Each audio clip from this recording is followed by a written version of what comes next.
Let's begin the video program. In a well-known exchange between the Lord Jesus and the devil, Satan tempted him to perform a miracle to prove his divine status. As the genuine and all-powerful God, it would have been easy for him to perform such a miracle. However, he responded to Satan's challenge by saying, "You shall not test the Lord your God." We will explore 3 significant tests given to the newly anointed king in Matthew 4. It's interesting to note that we often don't think of the Son of God needing to pass tests, especially in relation to his ministry. I want to make 2 brief remarks here. First, the biblical record indicates a clear and significant sequence. The Lord was appointed as king, then anointed with the Spirit and empowered by the Spirit for his ministry, before finally being tested. This shows us that one may be chosen or appointed by God for a specific aspect of the new covenant ministry, but the anointing must follow, along with testing. My second point is that when people prepare for institutionalized ministry, the usual sequence is to complete education, receive approval, be ordained, and then serve. However, with the Lord Jesus, we see a different pattern. He was appointed by God, baptized in his humanity, anointed by God, and then led into the wilderness to be tested and to triumph over the devil. This indicates that, in genuine ministry according to the New Testament, it is not sufficient to be merely chosen and prepared in one's human life. There must also be an anointing and a testing in which the devil, the tempter, is decisively defeated. We need to recognize the significance of the Christ who is revealed in this context. This Christ now lives in us, enabling us to be one with him. As he resides within us, he essentially repeats his life through us. It is crucial to understand that when we face the tests that he so readily passed, our inherent human fallen nature is not capable of overcoming them. We truly need the King within our spirit. We must be with Jesus' Spirit and allow him to be our everything, taking control of our decisions, actions, thoughts, desires, and life in general. Only by being one with him can we successfully pass any test, whether great or small. In this first section, I would like to draw attention to just verse 1 of Matthew chapter 4. Then Jesus was led up by the Spirit into the wilderness to be tempted by the devil. This was not an accidental encounter we are about to discuss. Let's review. We come to the newly appointed king immediately after his anointment. He was led to face a test. In God's administration, the sequence always follows a specific order. First, you are chosen or selected. Next, you are anointed, which signifies your appointment. After the anointing, God puts you to the test. I want to point out that many young people, upon entering marriage, experience an appointment. Marriage is a significant appointment, and before this appointment, there is a selection process. Did you go through a selection? Among many choices, you likely selected certain individuals to marry. After the marriage appointment, what follows? A test. Unfortunately, nearly 100% of couples fail this test. We all succeeded in the initial appointment. Hallelujah. We got married, but many of us did not succeed in the subsequent test. Now the heavenly King has just been anointed. He has received his appointment. Immediately after Jesus' baptism, his anointing and appointment, he didn't go into the wilderness on his own. Instead, he was led by the Holy Spirit. The Holy Spirit descended upon him and guided him into the test. God consistently places us under testing in his economy. If the Lord Jesus needed to face a test, how much more so do we? This is really interesting. As we just heard, it was not the Lord Jesus who wandered into the wilderness. Rather, he was led there by the Holy Spirit specifically to be tested. Why would God incarnate in the flesh need to be tested as he was preparing to initiate his ministry? The full answer is likely hidden in God, and we can only comprehend part of it. I would suggest 2 key points. First, the Lord is present here in his status as a man. Like all humans, he must face the devil, Satan, who is also a creature. The first man, Adam, failed this test. Now God has become a man, and he must be tested to demonstrate that he has the standing to carry out the ministry for the kingdom of heavens by overcoming Satan's temptations. The second point, which is less significant but still important, is that if our ministry is to have integrity and honor in the eyes of others, it must first have a certain invisible testimony in the sight of God and even in the face of the enemy. The Lord Jesus, as our example and the one who now lives in us, was first endorsed and approved by God. Before he began his ministry before humankind, he bore a powerful testimony by defeating Satan. It is unfortunate to see anyone today present themselves as powerful before others, while actually being vulnerable to the influence of Satan. Thus, for the Lord himself it was essential to be tested and establish a pattern. He was tested and approved to indicate that we too will be tested. However, we must not attempt to imitate him, as that will only lead to defeat. Instead, we need to be one with him, deny ourselves, and allow this remarkable being to live in us, reflecting his victory over the devil. In this context, there are 3 specific tests that Satan subjected the Lord to. Let's look at the first one, with a couple of verses from Matthew chapter 4. And when he had fasted 40 days and 40 nights, afterward he became hungry. And the tempter came and said to him, If you are the Son of God, command that these stones become loaves of bread. But Jesus answered and said, It is written, Man shall not live by bread alone, but by every word that proceeds from the mouth of God. If Jesus had ever become anxious or worried for 1 millisecond about what he should eat, he would have fallen into sin. The reason is that Jesus himself explicitly commands us not to be anxious or worry about what you should eat. To do so would be a sin. Matthew 6:25. Because of this, I say to you, do not be anxious for your life, what you should eat or what you should drink, nor for your body, what you should put on. Is not the life more than food, and the body than clothing? If Jesus had even contemplated the idea of converting the stone to bread to eat food for 1 millisecond, he would have sinned. 2 Corinthians 10:5. As we overthrow reasonings and every high thing rising up against the knowledge of God, and take captive every thought unto the obedience of Christ. Making decisions quickly, like in 1 second, is less likely to be the result of a thorough analysis of the mind. It is associated with the impulsive heart. Imagine telling a friend to catch something without giving her a moment to think. What do you think she will do? She will likely catch the object being thrown at her without realizing it's a hot potato. After a moment of mental analysis, she will drop it because it's burning her. To respond quickly and righteously, one must be filled with the Holy Spirit and the Word of God.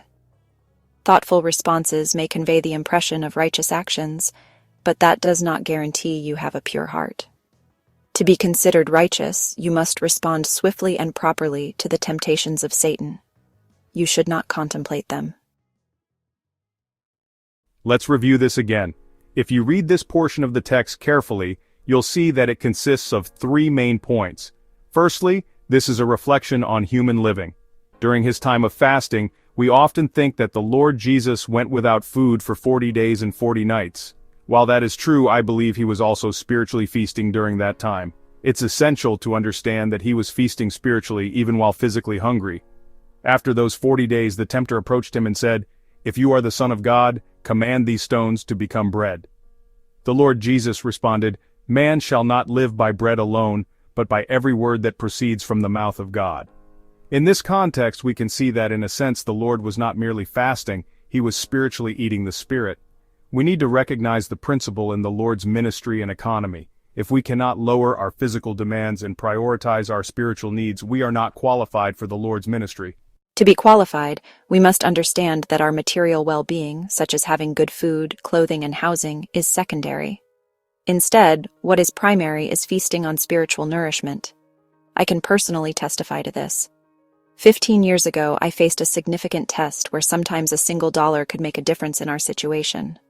Almost daily, we questioned what we would eat for dinner or breakfast. Despite our limited physical sustenance, it was a blessed time for us spiritually as we feasted on the Word of God. While we didn't consume rich food, we were richly nourished by God's Word. Today, the principle remains the same. In our daily lives, everyone will be tested. These tests reveal to the whole universe what truly concerns us. I wonder how many of you have recognized this point. It touches on a sensitive area in today's religious world. Many speak of equating God's blessings with high material standards, but few emphasize that if we genuinely seek a relationship with Him, we will be tested in this regard.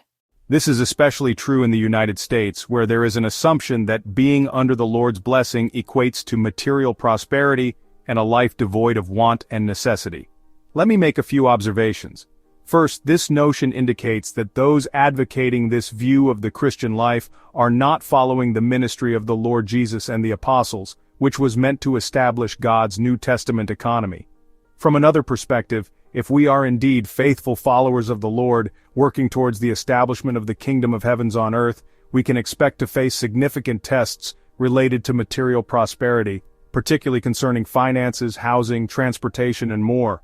If we are not tested in these areas and do not learn to experience Christ in circumstances of deprivation, then the enemy will have considerable influence over us. Moreover, we may struggle to follow the Lord or recognize His leading to serve in impoverished areas or among people who have very little. Many assume that those who faithfully minister to the needy will themselves be rewarded with wealth and luxury. However, our purpose is not to comment on that, but rather to contrast this prevailing mindset, especially within certain segments of Christianity, with the experience of Christ as portrayed in Matthew 5. In that instance, Jesus refused to perform a miracle for immediate relief, and bore testimony that he would choose God's word if given a choice between bread and the word of God. Although Jesus was hungry, his priority was the spiritual nourishment that comes from God's living word. This fundamental need must be established within us. While we have basic needs, our highest priority should be the life supply that God's word provides. This is a lesson that American Christianity desperately needs to hear and embrace. As we continue, 2 additional tests are documented in this section. Let's review one last time.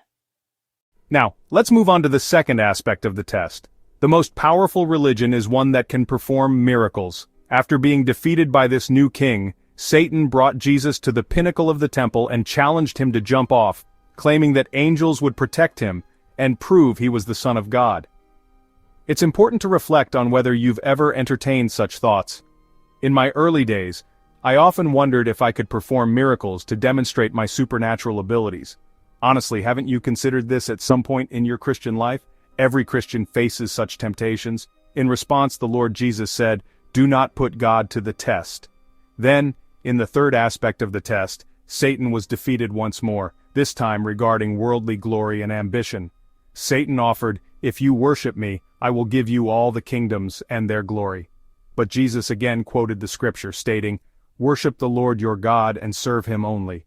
Jesus, as a man, affirmed, "I worship God and serve him only. You, Satan, are God's enemy, and I will never worship you." All temptations can be categorized into these 3 aspects: the temptation of survival, the temptation of miraculous power, and the temptation of worldly goals. If you overcome all 3 temptations, Satan has no power over you. It is certainly clear by now that it was no accident that Jesus was tested in these 3 specific areas. We are all particularly vulnerable in these respects, aren't we? This vulnerability extends to all believers, but especially to ministers, pastors, preachers, and religious workers. Remember, the context here is related to the ministry of the king. If Jesus had not passed the test regarding religious power, what would his ministry have looked like? It's not difficult to apply this principle to today's situation. There are so many supposed demonstrations of supernatural power that I do not even want to provide examples. I just want to speak in general terms. We should not be misled by these displays. They indicate that those involved have not triumphed in this area. I would refer to this phenomenon as miracle-mongering, making a show of strange and unusual powers, in contrast to living as one who bears a thorn in the flesh and relies on God's grace, as Paul experienced. The situation appears upside down in today's religious landscape. Additionally, there is the matter of worldly glory, empire building, desiring a national or even international reputation, and engaging in actions to gain power and authority for themselves. It is sad and heartbreaking.